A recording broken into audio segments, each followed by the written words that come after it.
Mr. Devlin lived in the last house on Willow Street. It was small, old, and had a rusty mailbox that leaned to one side.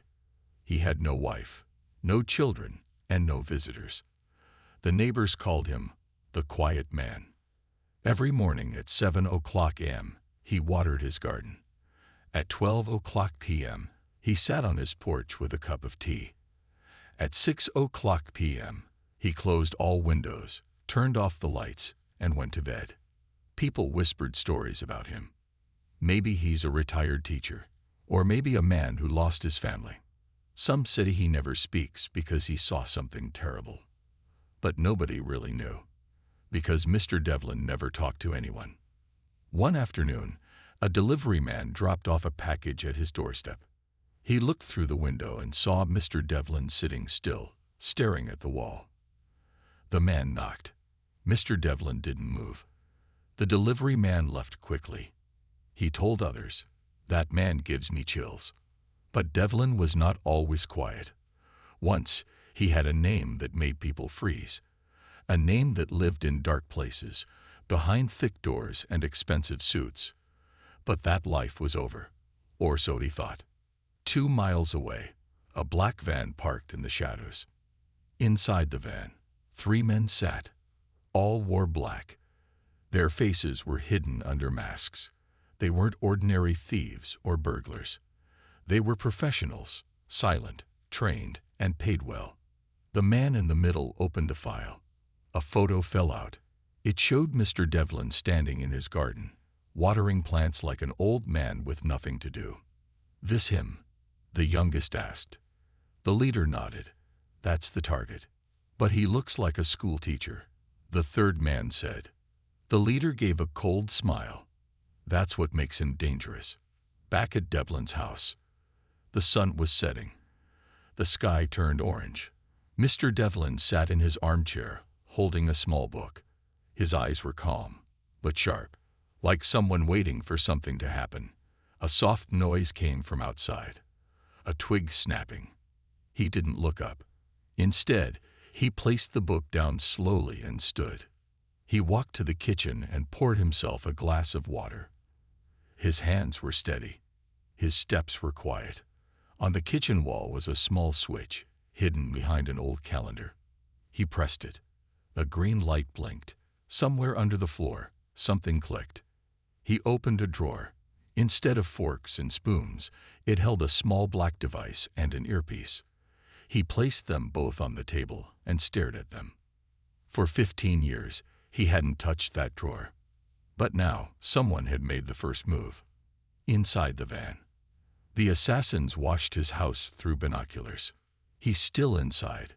Same routine. Doesn't look like a threat," one said. The leader checked his watch. "We go in at 2 o'clock a.m., no mistakes." No sound. 1 hour in, out, and gone. They didn't know. Mr. Devlin had already noticed them. He knew the van, the shadows, even the way they moved. He had trained men like them, many years ago. Midnight, Devlin's living room. Mr. Devlin opened a small box hidden under the floor. Inside were old photos, a silver ring, and a black envelope. He stared at one photo for a long time. It showed him standing with 5 other men, dressed in suits, holding glasses of wine, and smiling. They were the ones who once ruled the world from behind closed doors. All gone now, except him. He burned the photo in the fireplace. Then he opened the envelope. It contained one thing, a name, the same name he had buried deep in his past. He whispered softly, "So, they sent children." 2 o'clock a.m., the break-in begins. The assassins moved like shadows. One climbed the fence, one disabled the power, one picked the lock. They entered the house, thinking they were hunters. But they had just walked into the lion's den. The living room was empty. The lights were off. The silence was heavy. One assassin whispered, "Room clear." But something felt wrong. Too clean. Too quiet. The youngest stepped on a loose wooden tile. It creaked loudly. Suddenly, a soft click echoed. A red laser dot appeared on his chest. His eyes widened. What? The front door slammed shut behind them.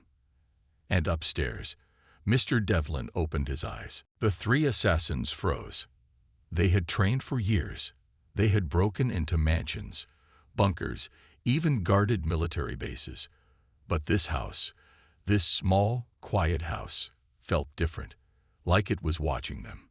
The youngest hitman, called Dex, whispered into his mic, "Red dot on me. Someone's here." The leader, Marcus, replied coldly, "Stay calm. It could be a motion sensor." But deep down, Marcus didn't believe that. His gut told him something was wrong. Very wrong. The laser dot vanished. Silence returned. Dex moved carefully through the living room. The second man, Jay, walked toward the kitchen. Marcus stayed near the front door, scanning for traps. The house smelled like tea, old books, and something else. Gun oil. Jay opened a drawer. It was empty. No knives. No spoons. Just darkness. He moved to the basement door. Slowly, he pulled it open.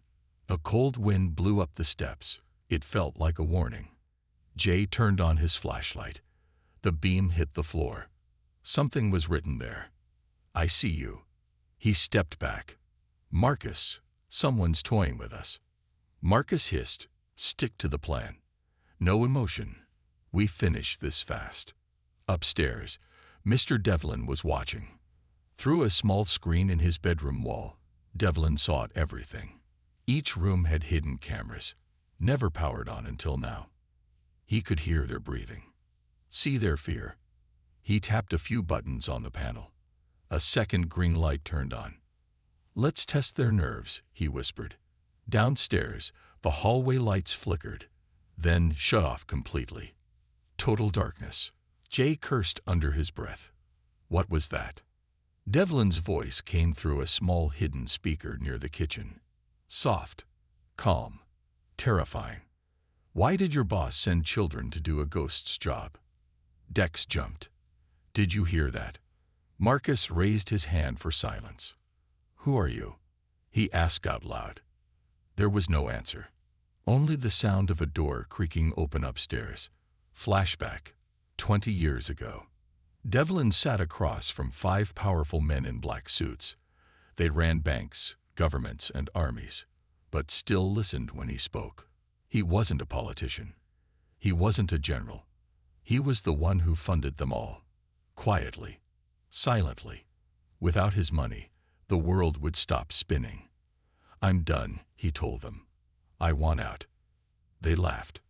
"No one leaves," one said. But Devlin did. He faked his death, disappeared, and chose a peaceful life far away from shadows. Now they had sent assassins, and that meant only one thing. They were scared. Back in the present, in the basement, Jay crept down the stairs with his flashlight shaking in his hand. The walls were lined with metal shelves, old boxes, jars of nails, broken tools. But at the very back, something caught his eye. A black cabinet, locked tight. He reached for it, but the floor suddenly gave way. His foot fell through a trap section, and he collapsed hard, twisting his ankle. Alarms didn't go off, but something worse did. A recorded voice whispered from a speaker above, "You should not have touched that." Meanwhile, Dex found the bedroom. He crept upstairs, pistol in hand. The door to the master bedroom was half open. Light from a desk lamp poured out. On the desk was an old photo. He stepped closer and saw the same man they were sent to kill, but younger, wearing a suit, surrounded by world leaders. His heart pounded. He whispered, "Who the hell is this guy?" A hand reached out from behind the door, quick like a shadow, and snatched his gun. Before Dex could react, Mr. Devlin stepped into view. He looked calm, no fear in his eyes. Just quiet disappointment. "I trained better men than you," Devlin said. Dex tried to punch him, but Devlin moved like water.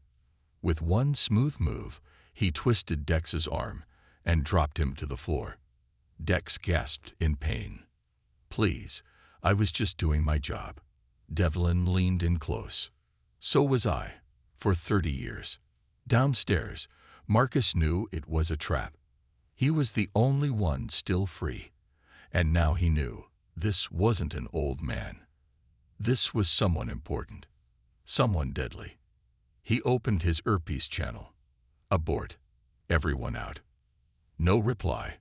He turned to run, but the front door was locked, bolted shut from the inside. He ran to the back. Same story. Windows, barred. He was trapped. Then Devlin's voice echoed again, all around him, from the walls. Your boss made a mistake. Marcus shouted, Who are you? Silence. Then the TV in the corner switched on by itself. A video started playing. It showed Marcus's boss, laughing in a luxury hotel, surrounded by guards. Then a second video. The same man, terrified, screaming, running from something. Marcus stared in shock. What is this? Devlin's voice returned. Calm. Cold. That's what happened to the last one who forgot who pays their salary. Moments later, the van outside. The fourth man, the driver, had been waiting outside, listening to silence. Suddenly, the house lights turned on, bright, like a warning. Then one by one, the front door opened. Dex came out first, limping. Then Jay, carried by Devlin himself. Then Marcus. They all looked shaken. The driver jumped out of the van. What happened?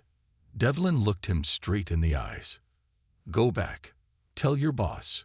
This ghost is still watching. Mr. Devlin sat in the same wooden chair, sipping warm tea. Outside, the street was quiet again. Inside, the air was thick with tension. The three assassins were gone, but their fear still hung in the house like smoke after a fire.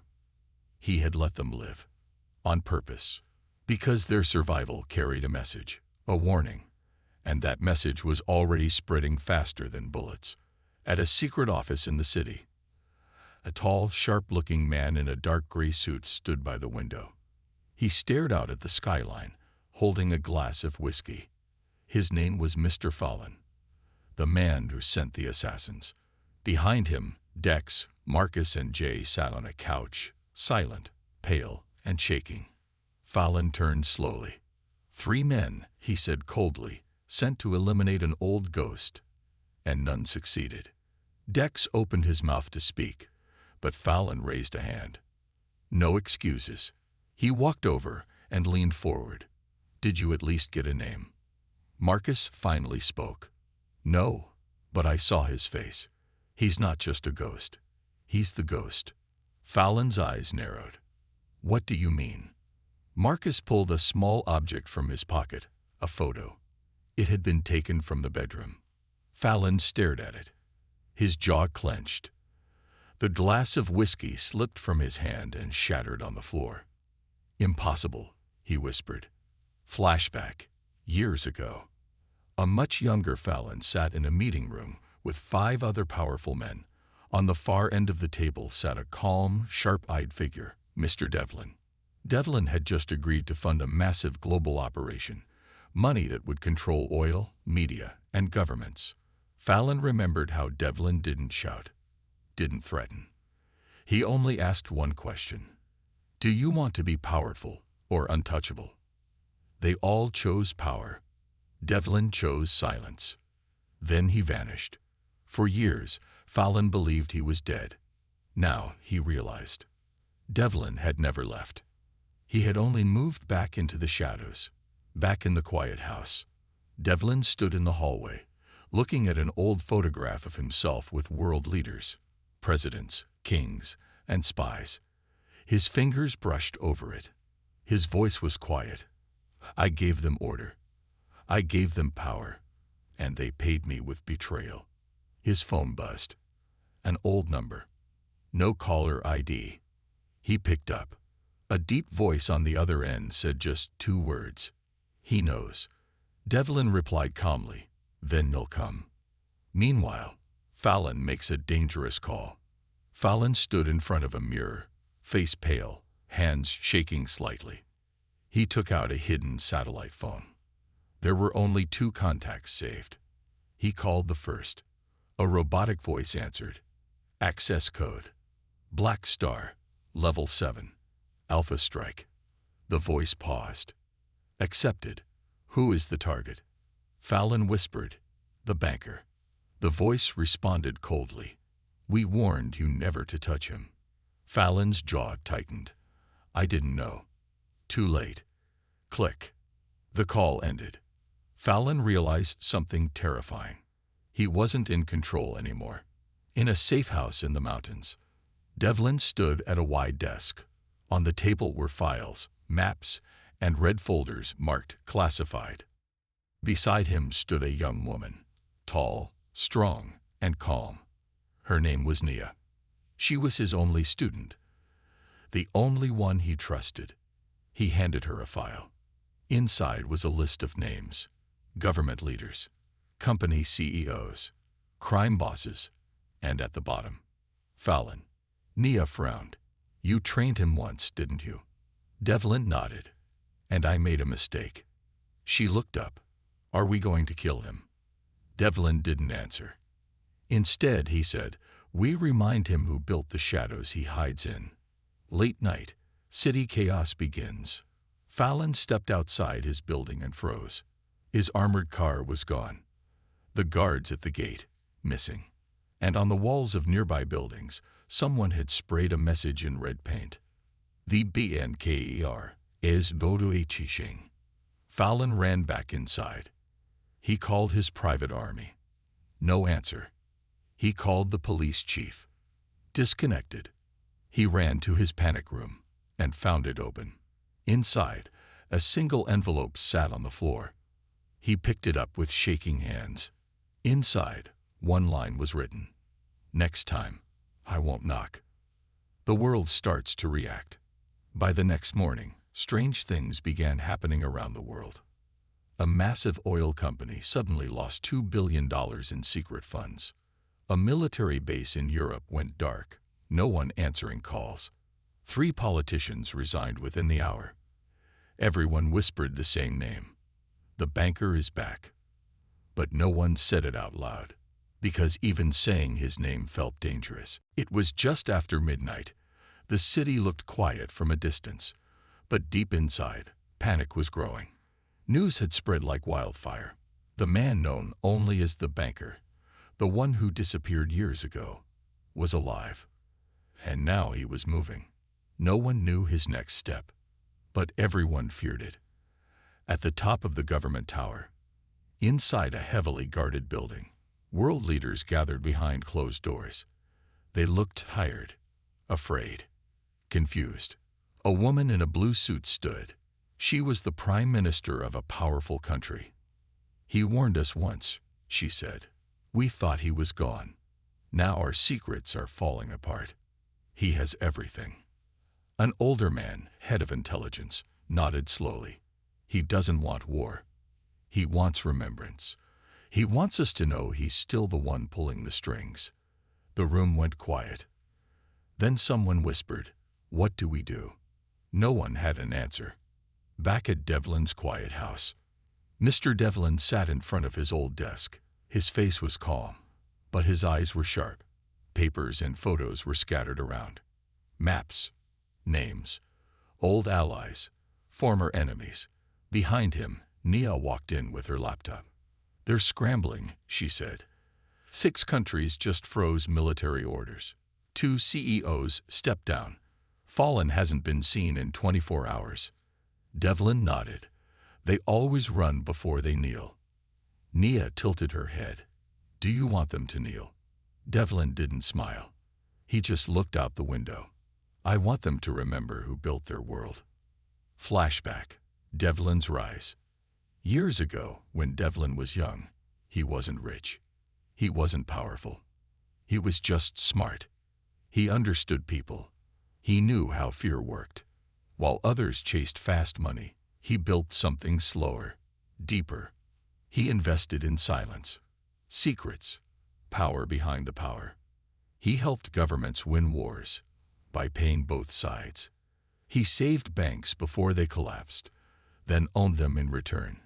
He created a network so quiet, so invisible, that even the men in charge didn't know they were following his rules. He became the banker, not just of money, but of control. Then, one day, he vanished. Now, he was back. Meanwhile, Fallon in hiding. Mr. Fallon sat in a dark room, sweating. The silence around him was loud. He had lost everything. His guards, his team, his access. The only thing he had now was fear. A man stepped into the room. Tall, bald, wearing black gloves. He dropped a photo on the table. It was Fallon, as a young man, shaking hands with Devlin. The man in black said, "He remembers." Fallon's voice trembled. "What does he want from me?" The man leaned close. "Everything you promised, and everything you stole." Devlin's plan begins. Across the world, things started changing fast. Dirty politicians resigned without a word. Warlords disappeared from their palaces. Stocks of powerful companies dropped overnight. And in every corner of the world, whispers began. The banker is watching again. Some tried to fight back. They hired hackers, spies, even mercenaries. But nothing worked. Every attack failed before it began. Because Devlin wasn't just watching them.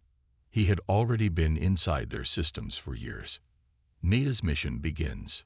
Nia, Devlin's student, stood in a train station wearing a gray hoodie. She held a small suitcase. Inside were documents, evidence, secrets that could destroy 3 major crime families. Devlin had trusted her with it. As the train approached, a man stepped in front of her. Tall, scar on his face. "You're Devlin's girl?" he asked coldly. Nia didn't speak. He didn't look angry. He looked calm, deadly calm. He spoke softly. "Power is not about guns or titles. It's about who you call when everything falls apart. You called me once. Now I call you, and I want what you owe." Then the screen went dark.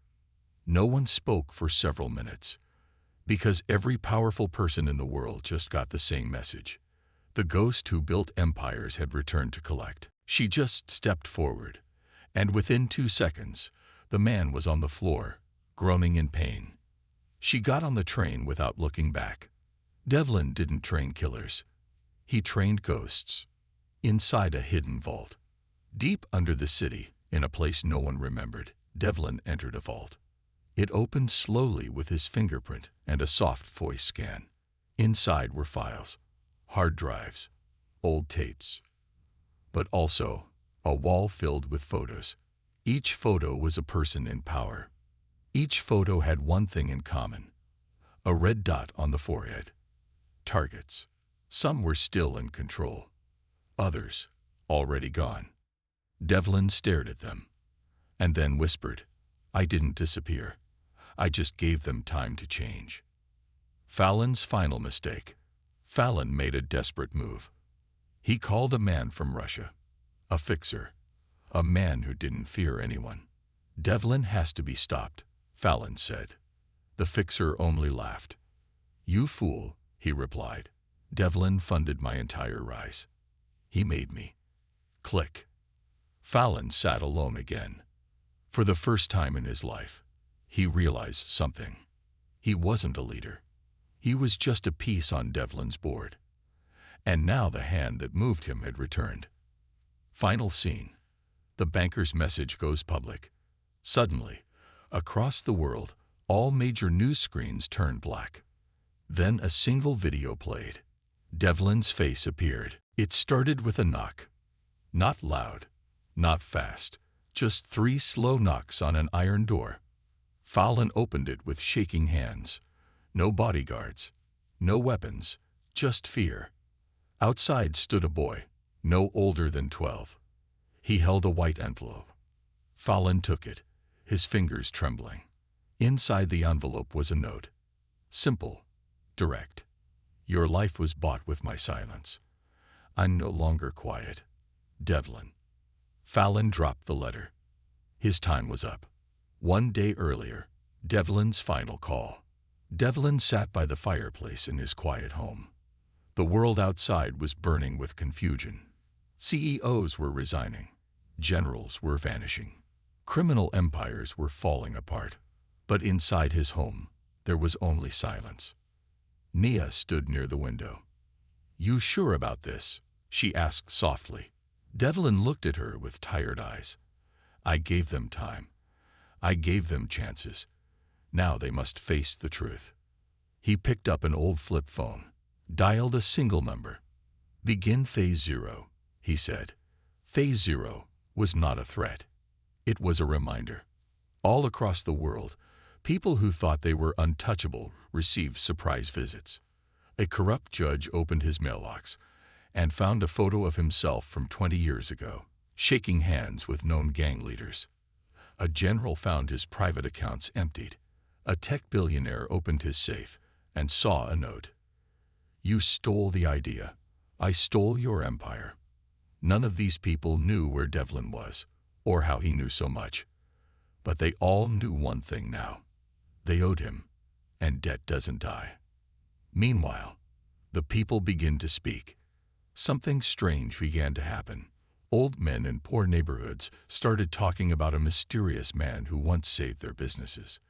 Single mothers remembered someone who had paid off their hospital bills in secret. Former soldiers, once abandoned by governments, told stories of a quiet man who made sure their families were taken care of. Devlin had not just built empires of power. He had also built empires of kindness. He had helped people in silence, and now those people were speaking. Fallon's downfall begins. Back in his mansion, Fallon tried to run. He packed bags, made fake passports, paid off pilots. But none of them showed up. His money no longer worked. His name no longer opened doors. The man who once controlled countries was now locked inside his own home, scared like a rat in a trap. And the trap was closing.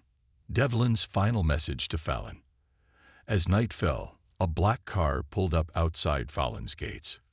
A young woman stepped out, Nia. She walked calmly past the guards. They didn't stop her. They knew better. Inside, Fallon stood frozen. "You," he said. She nodded. "Me." She handed him a small tablet. A video played. It was Devlin, sitting in his chair.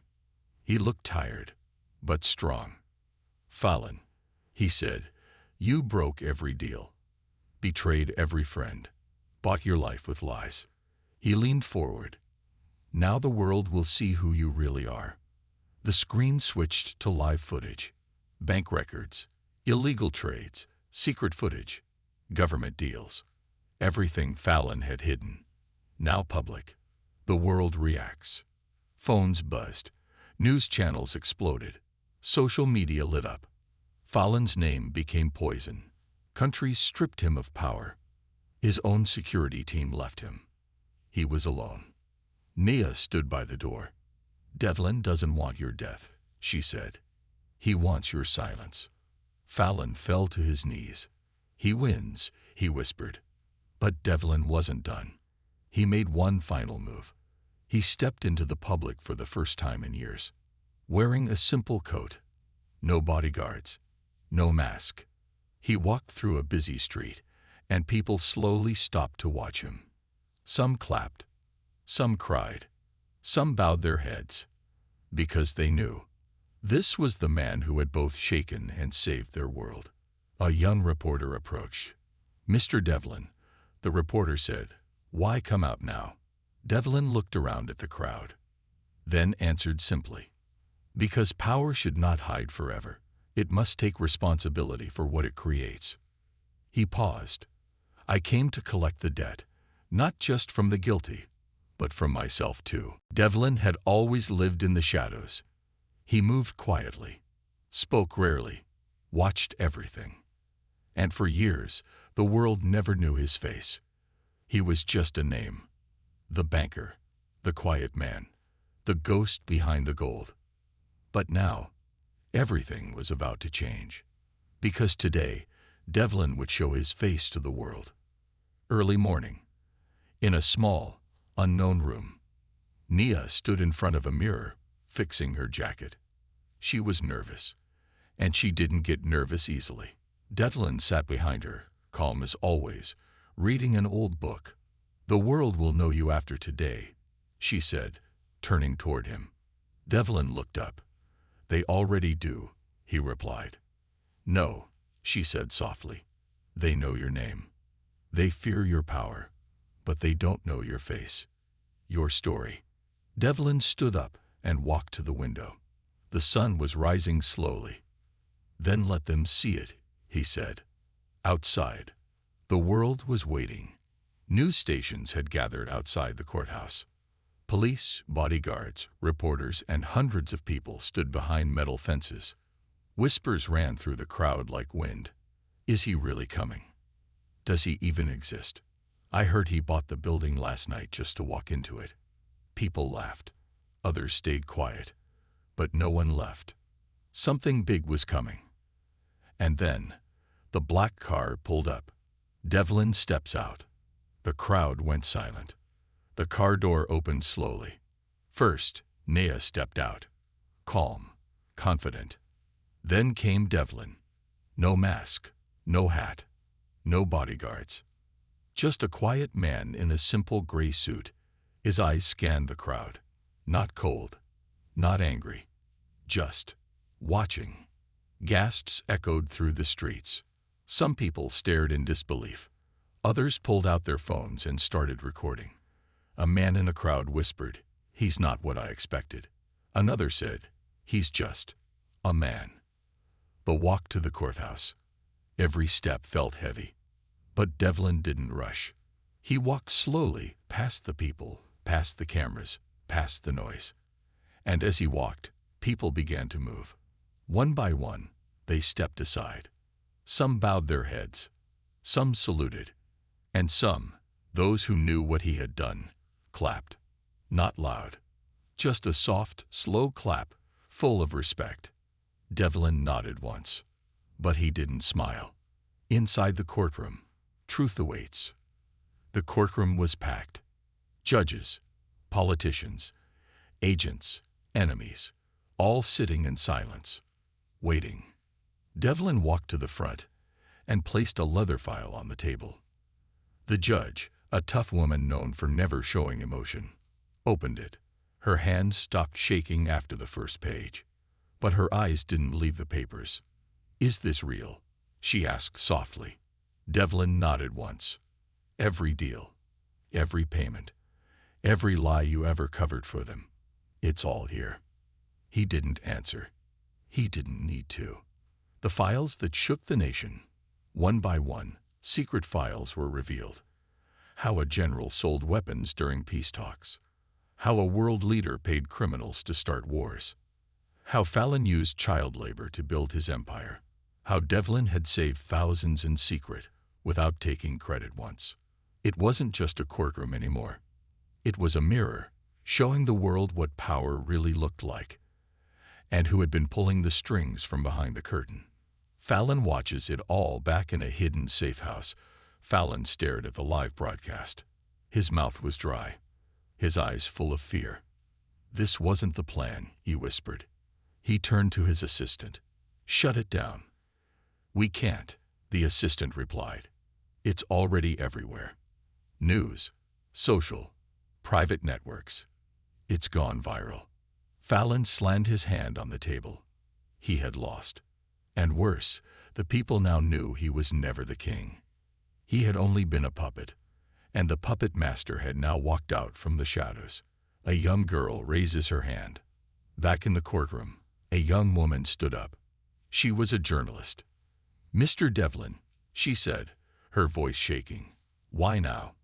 Why reveal yourself after all these years?" Devlin looked at her. Then he looked at the crowd. "I hid because I believed people weren't ready," he said, "but hiding gave monsters time to grow." He paused. "And now too many lives are ruined because I waited too long." He walked toward the exit. "But I'm here now, and I won't disappear again." Outside, the crowd erupts. As Devlin stepped outside, people cheered. Not wild cheering, grateful cheering. Some were crying, some were smiling. A mother whispered to her son, "That man saved your uncle. Years ago. He never told anyone." A taxi driver muttered, "He once gave me $10,000 when my wife was sick. I never knew his name." Devlin heard none of it, but he felt it. Not power, not pride, just peace. The world was in chaos, but Devlin stood still, as if time had slowed for him. The streets outside were flooded with people, some cheering, some crying, some simply staring in disbelief. But Devlin paid them no mind. He had already done what he needed to do. Now it was time to let the world figure out what it would do with the truth he had revealed. The calm after the storm. Devlin and Nia walked down the quiet street. His face, for the first time in years, wasn't hidden behind the shadows of secrecy. The man who had been the invisible hand behind a vast empire of wealth and power now walked freely among the people. But even as the world seemed to fall into turmoil around him, Devlin didn't feel relief. He didn't feel joy. He felt something else. Regret. Years of silence. Years of protecting monsters who should have been exposed. Years of keeping quiet when so many people suffered. It was all coming back to him now. And no amount of praise from strangers could make him forget the faces of those who had been hurt by his inaction. The news spreads like wildfire. Back in the newsroom, reporters scrambled to put the pieces together. Did he really just say that? One reporter asked, looking at the footage of Devlin speaking in court. He's confessing. He's telling us everything. The names, the deals, the corrupt politicians. Another reporter cut in. The government is scrambling. They're trying to deny it, but the evidence is overwhelming. The files are real. The people he's named, they are the ones pulling the strings. And then there was the most shocking piece of information, the one that would change everything. Devlin had been funding both sides of a war. People across the globe began to piece together the lies they had been living under for decades. The rich, the powerful, the untouchable, they had been playing games with human lives, and now their games had been exposed. Fallon's last move. Meanwhile, in his private mansion, Fallon was pacing back and forth. His entire world was crumbling, and there was nothing he could do to stop it. "Fix it! Fix it!" he yelled at his assistant, knocking over a glass of whiskey. How could he do this to me? To us? His assistant remained silent, watching the footage on the television screen. "I built everything." "He was supposed to stay in the shadows," Fallon muttered, rubbing his face. "And now he's ruined everything." Fallon stormed toward the door, grabbing his coat. But just as he reached for the handle, the door opened, revealing someone he didn't expect. A figure stepped inside, quiet, calm. The person was wearing a simple suit, no flashy symbols or gold. Just another man standing there. But Devlin wasn't just another man. He was the man who had built everything, and he was the one who was going to tear it all down. "You should have stayed hidden, Fallon," Devlin said quietly, his voice carrying the weight of everything he had seen. Fallon froze, unable to speak. "We gave you a chance. I gave you a chance," Devlin continued. "You chose greed. And now, everything you built is going to crumble." The world begins to respond. As the weeks passed, the world reacted to the revelations in different ways. Some believed Devlin was a hero. They praised his courage for standing up against the system. For years, he had been the puppet master, pulling the strings behind the curtain, but now, he was finally revealing the truth. Others, however, saw him as a villain, a man who had hidden in the shadows for so long, a man who had let countless people suffer just to maintain his power. But through it all, Devlin remained quiet. He wasn't a hero. He wasn't a villain. He was something else entirely. A new era begins. One day, a small, quiet ceremony was held. It wasn't in a grand hall or before an audience of reporters. It was in a small park, where only a few trusted people were present. Nia stood by Devlin's side, watching as the new government leaders signed a treaty, one that would dismantle the corrupted systems that had held the world in their grip for so long. "It's done," Naya said quietly. Devlin nodded. "The world will change, but it's not about me. It's about everyone who fought for this day." He turned to look at her, and about everyone who didn't. Nia understood what he meant. So many had been silent, so many had stood by and allowed the world to burn. But that was over now. The final decision. As the day ended and the ceremony was over, Devlin returned to his simple home. It was far away from the power struggles, far away from the chaos. He didn't need a mansion. He didn't need fame. He had done what he set out to do. The world was no longer in his hands. It was in the hands of the people. He walked inside, closing the door behind him. It was the first time in years he had felt at peace. And for the first time in years, Devlin smiled. The sun had already set when Devlin stepped out of the old mansion, his footsteps echoing in the empty courtyard. His fingers brushed against the cold stone wall as he walked, the weight of everything that had happened still pressing down on him. But in this silence, he felt something he hadn't felt in years. Peace. It was a strange sensation, unfamiliar, almost as if he had stepped into another world. The past weeks had been a blur of revelations, betrayals, and endless noise from the media. The world had changed, but more importantly, he had changed. Devlin paused for a moment and looked out at the street ahead of him. The road stretched far into the distance, bathed in the soft glow of streetlights. It reminded him of his younger days, before all the power, before the secrets, when the world seemed simple. But now, everything was different. He had given it all up. The wealth, the power, the people who feared him, all of it. The door behind him creaked open, and he didn't need to turn around to know who it was. Nia stepped out, her presence steady and calming. She had been by his side through the hardest days, and she was the one person he could always count on. Without saying a word, she stood beside him, her gaze following his out to the empty street. For a long time, neither of them spoke. The only sound was the quiet hum of the world outside. It was the calm before the storm. The turning point. But then, the stillness was broken by the distant sound of footsteps. It was faint at first, almost as if it were part of his imagination. But as it grew louder, Devlin's grip on the stone wall tightened. He knew what was coming. Footsteps, not just one person, but many. Heavy, purposeful, coming closer. Nia glanced at him, her eyes narrowing in concern, but Devlin just nodded. He had expected this moment. The world hadn't let go of him yet. He had done his part, revealed everything that needed to be exposed. Now the world would have to decide what to do with him. He didn't have to wait long. A group of armed men appeared at the end of the street. They were not the usual kind of men that Devlin had worked with. No, these were different, disguised, masked, ready to finish what they had started. The same men who had been behind the shadows for years, pulling strings and doing whatever was necessary to keep the world spinning their way. Devlin stood firm. His heart began to pound, but his face remained cold, unreadable. The game was over, but the final play wasn't his to make. This was the world's decision. The men advanced, weapons drawn, their eyes locked on Devlin. They had been sent for him, to finish him off, to silence him forever. But as they reached the middle of the street, something unexpected happened.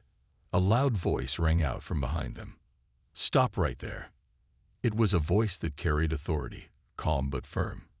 Devlin didn't need to look to know who it was.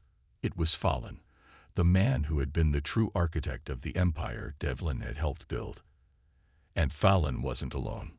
Behind him stood the new faces of power, the ones who had been waiting for this moment, ready to take over and rebuild.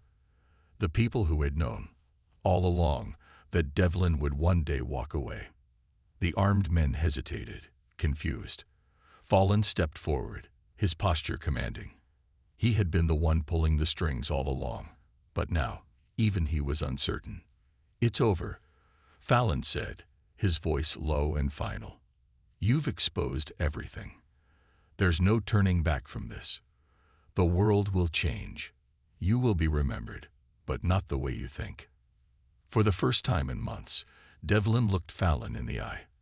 There was no anger, no fear, just quiet acceptance. Fallon stepped back, motioning for his men to lower their weapons. It's done, he said again, his eyes flickering with something. Fear, regret, it was hard to say.